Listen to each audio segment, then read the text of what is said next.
has upcoming as well. Well, ladies and gentlemen, this gentleman who is about to come out, he is a serial entrepreneur. He's an artist. He's a producer. He's been on many films. And also, he has a philosophy that sleep is for the billionaires, ladies and gentlemen. Give it up for Mr. Shayanne J. Andujar. Welcome. Good to see you. Come on, have a seat. Thank you so much. Thank you for having me. I appreciate it. It's an honor having you as well, Shayanne. First time on the show. Now, Shayanne, you have a very interesting story because you've been doing it. First of all, you're from the Bronx in New York. Yes, sir. Yes, sir. Family originally from the Dominican Republic, but I was born in the Bronx. Yes. Okay. Now, you've been with a lot of people that really inspired you. But who was the main person that got you inspired to become a serial entrepreneur?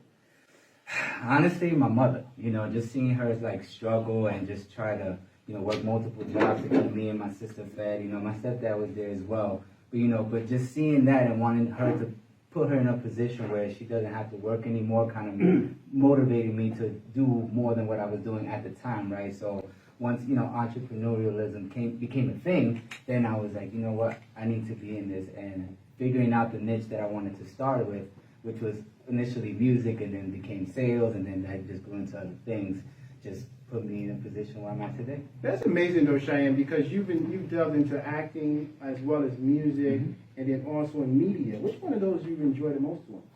Honestly, I enjoy all of it, man, because it's a different part of me that I'm sharing with the world, you know, and like with my music, it's different because I rap in English and Spanish, you know, but there's certain messages that are delivered by other guests on my show, which is Sleep is for Billionaires, that's the media side, that won't come from me. So I'm able to share their gifts with the world as well. So now you're Dominican, so your first language is Spanish? My first language is English. I learned Spanish by getting whooped by my grandmother because she would curse me out in Spanish, right? Very good, very good. Yeah. So now what led you to moving to LA? Honestly, chasing the dream, you know, prior to entertainment, I've been in sales my whole life. You know, that was actually my investor of my dream, right? You know, having those sales jobs and then putting some of that paycheck into my music, into my acting and all that stuff, right? So when I fired my last job, you know, I was like, you know what? If I get another job here in Florida, I'm going to stay in Florida. And I had reached a cap on my success in entertainment in Florida because there's not a big media hub there.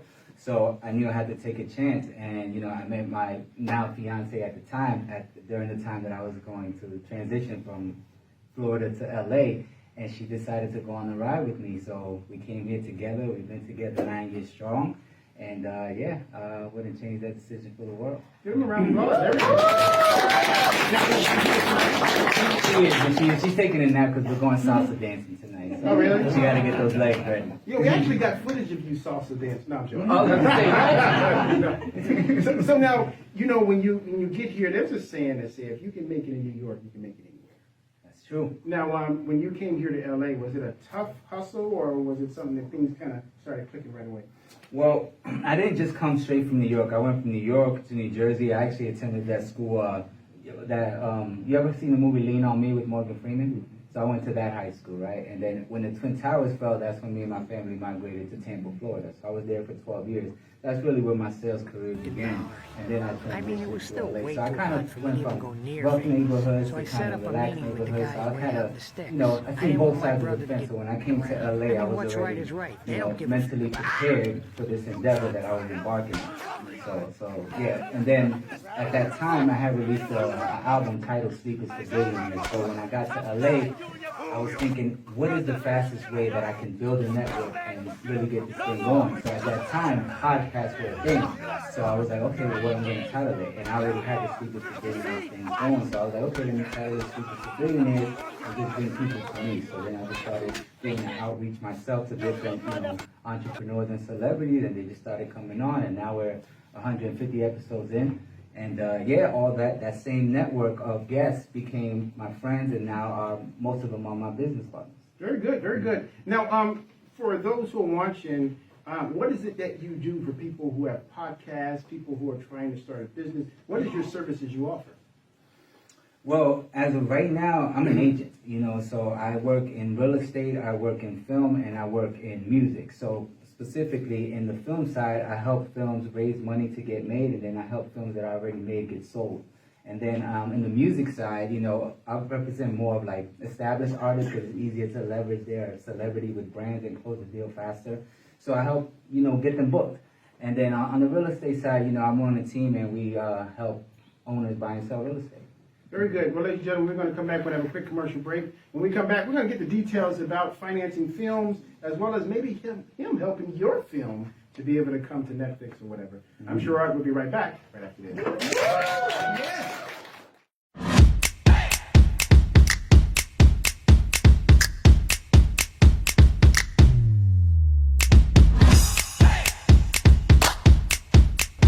I'm wearing rah-rahs. What are you wearing?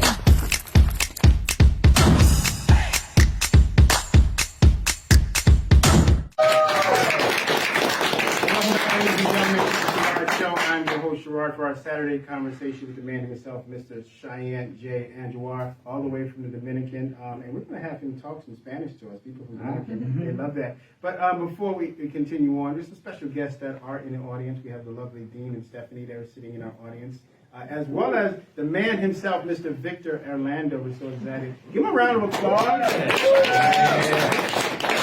And also the man himself, Mr. Shane McLean. Boy, I tell you, if ever I was going to start a Western, he would be the star. That's a Western name. Shane McLean. So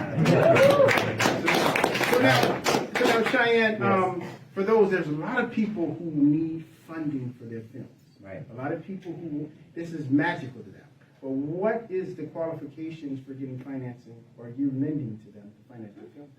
You just have to have more than an idea, right? You have to have some actors attached to it, you know, maybe have the tax credits already in place, you know, have some minimum guarantees from the film distribution companies, you know, all that just puts you ahead of the line as opposed to someone who just has a deck, you know what I'm saying? So having that gives you a lot of leverage in the conversation. Like if you have a A-list actor, you know, that's more enticing to an investor to get their money back because of that, the popularity of that particular actor. So having those elements in place helps. Now, what about investing? If someone has a film and they say, you know what, my credit's not good enough to get into financing, but do you all invest in films as well? No, I find the money. I don't invest the money. Not yet, at least. Very good, very good. So now, for those who are watching, where can they be able to reach out to you in terms of getting your music? Oh, well, it's available on all digital platforms now under the name Johnny Vegas. Yeah, that's my artist name. So, yeah, I have about 5 albums now out as we speak, English and Spanish. So, yeah, you can look it up on Spotify, YouTube, Apple Play. It's everywhere, you know. Just Google it and you'll see it. You know, early on in the show, I did a 5 points about is he a stud or a dud, you know? You remember that? Everybody remember that? You forget it, right? Yeah. So my question to the ladies, if somebody came to your door and said his name was Johnny Vegas, would he be a stud or a dud? I'll take it. Very good. So Joe might change his name to Johnny Vegas. I'm thinking about it. Hey, I like that. Well, remember where you heard it first. Very good. So now, what kind of advice would you give those young people who really want to get out there in this cold, dark world of being in the entertainment industry? What kind of advice? Honestly, just don't take no for an answer, you know, because everybody's going to tell you no. Believe in yourself. You know, I know that's cliche, right? But that's really the 101. And, you know, stay humble. You know, even if you get some success, regardless, you know, just kind of stay humble because it keeps you hungry. It keeps you, like, chasing that goal. And then don't be afraid to reinvent yourself as well. You know, I've been many things in my life. Rapper, you know, producer, actor, author, you know, real estate agent, you know, talent manager, all these things, you know, but at the end of the day, it's adding value to the people that I'm around. So always be a service provider in that regard, and, you know, you'll get what you want. You know, very interesting is that you're a very successful real estate mogul, basically. I mean, on my way. Doing big things in terms of that. How's that been coming? Right now, honestly, during the fire, the sales has been a little slow, but the renting has picked up a lot because a lot of the homeowners are, you know, taking a while to get that insurance money back. And they're also getting, like, lowballed, unfortunately. So it's putting them in a position where they're kind of just forced to sell and rent in the meantime. So that rental side has picked up a lot. But, you know, hopefully those insurance companies get their stuff together. Very good. Now, where can people reach out to you to keep up what you got going on or to contact you for financing their film or being able to buy some real estate?